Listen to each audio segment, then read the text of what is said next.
जयशंकर प्रसाद। जयशंकर प्रसाद का जन्म 1889, मृत्यु 1937 में। इनका जन्म काशी के सोंगनी साहू परिवार में हुआ। विधिवत 8वीं तक की शिक्षा प्राप्त की। बाद में स्वाध्याय के द्वारा संस्कृत, पाली, उर्दू, अंग्रेजी आदि भाषाओं का ज्ञान प्राप्त किया।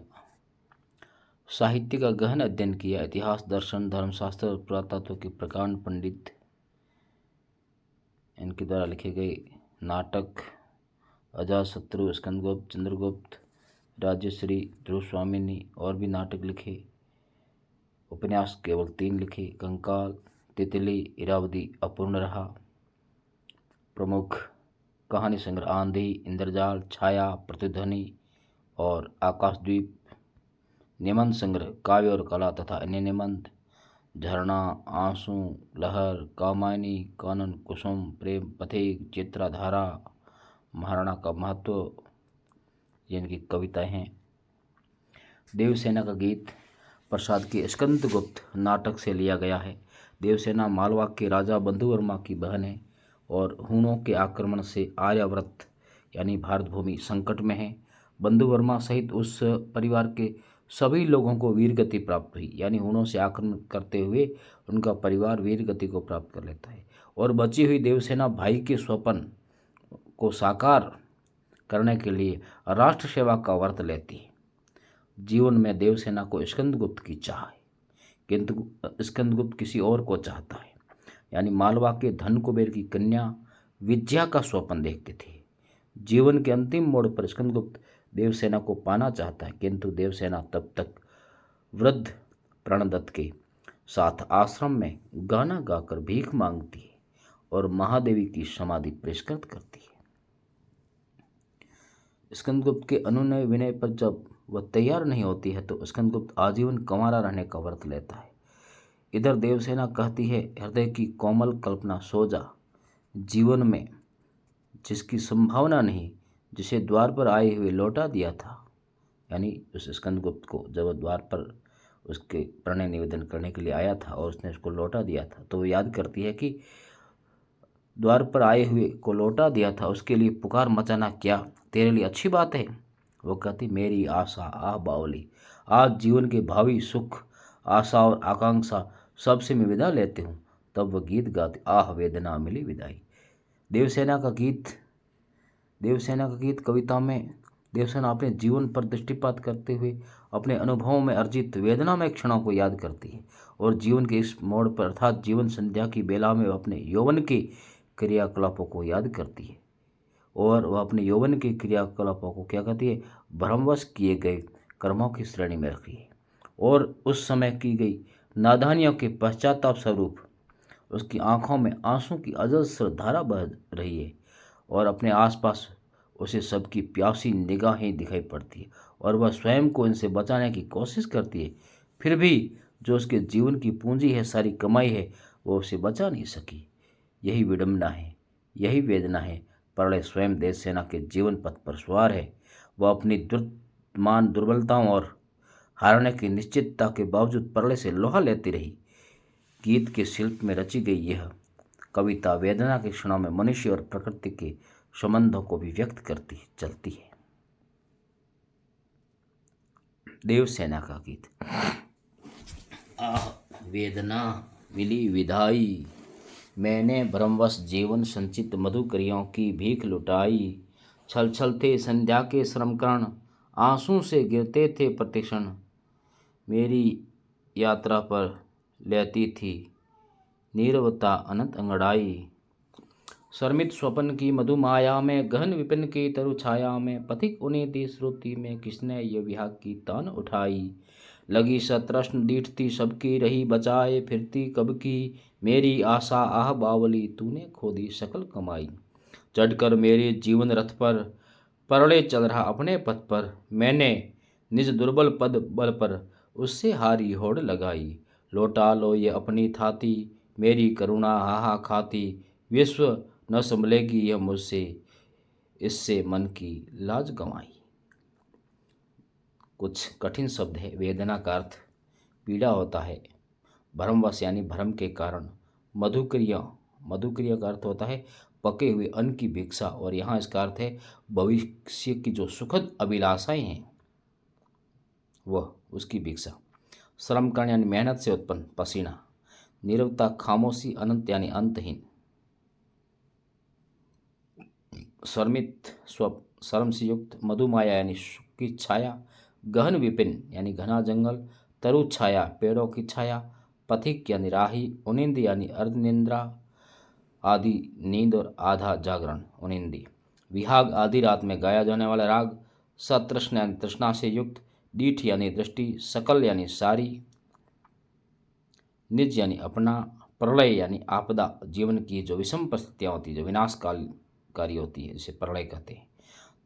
थाती यानी धरोहर, जिसे अमानत भी कहते हैं।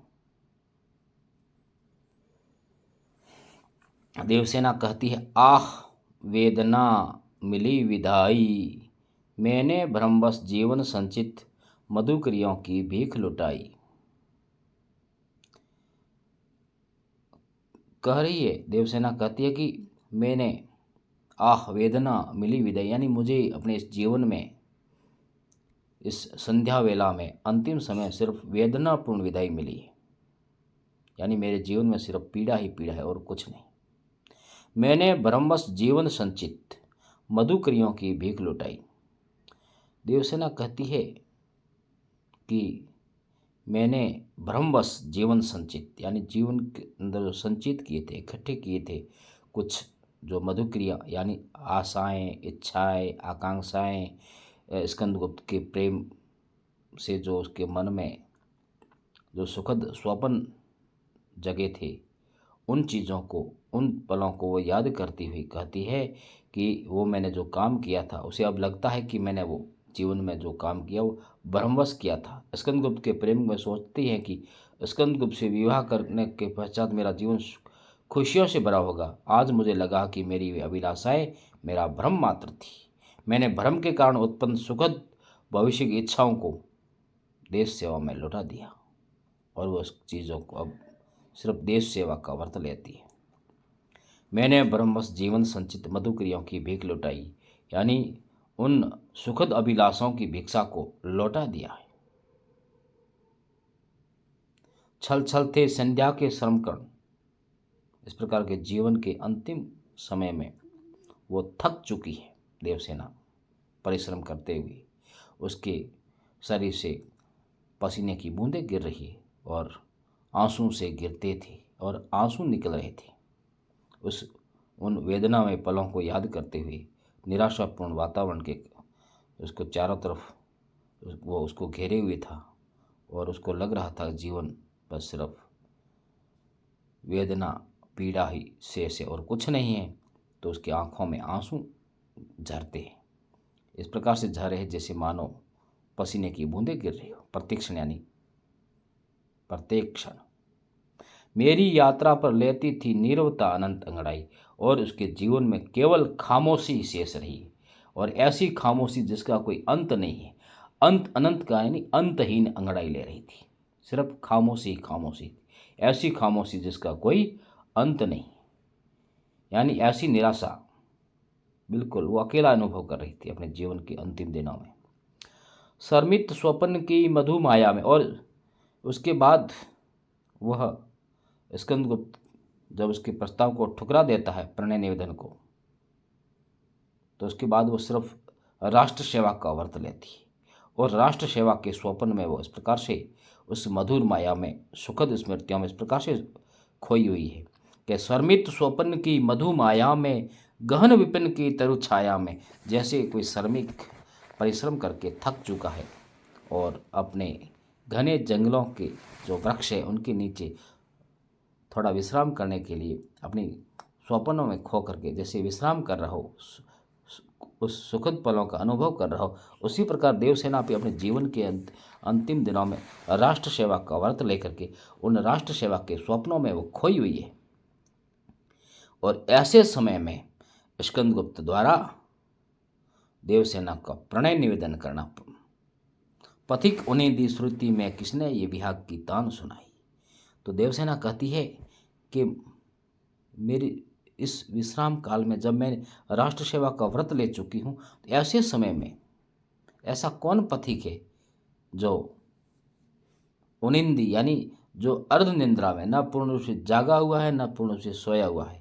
यानी इस उनिंदी श्रुति में यानी इस स्मृति में किसने विहाग की यानी अर्धरात्रि में गाया जाने वाला ये मधुर राग किसने छेड़ा है उस समय में। यानी पुनः स्कंदगुप्त का वो प्रणय निवेदन उसको ऐसा ही लग रहा है जैसे उसके जीवन में किसी ने जैसे कोई विहाग का राग अर्धरात्रि में गाया जाने वाला वो संगीत किसी ने उसका तान छेड़ा हो, उसकी लय किसी ने छेड़ी हो, व्यर्थ लगता है उसे। लगी सतृष्ण दीठती सबकी, रही बचाए फिरती कब की, मेरी आशा आह बावली तूने खोदी सकल कमाई। देवसेना कहती है कि मैंने अपने इस जीवन में जो यौवन काल के अंदर यानी जब मैं पूर्ण यौवन अवस्था में थी, मेरा शरीर इसका लावण्य ऐसा था, लगी सदृष्ण दीठती सब यानी सभी लोग मुझे तृष्णा के साथ यानी चाहत के साथ देखते थे।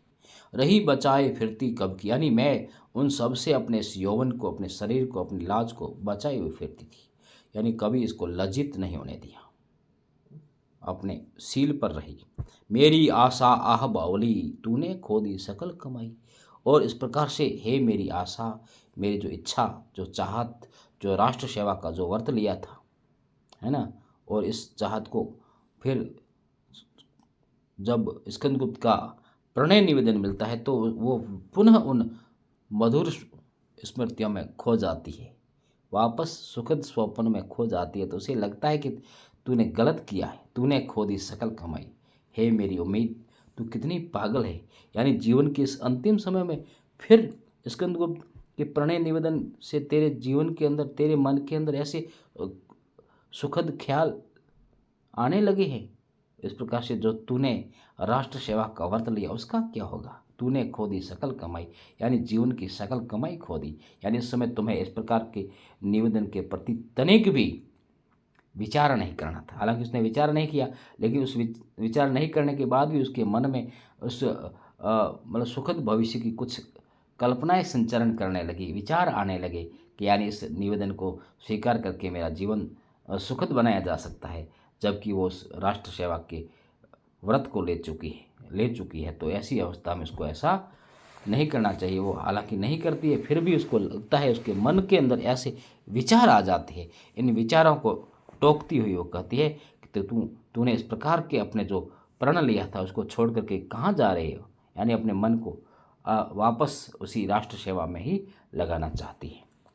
चढ़कर मेरे जीवन रथ पर, यानी मेरे जीवन रूपी रथ पर चढ़ कर के प्रलय चला आ रहा है। प्रलय यानी वो विनाश काल स्वयं धीरे धीरे उसके नज़दीक आ रहा था। यानी उसको लग रहा था कि अब मेरा अंत समय नज़दीक है।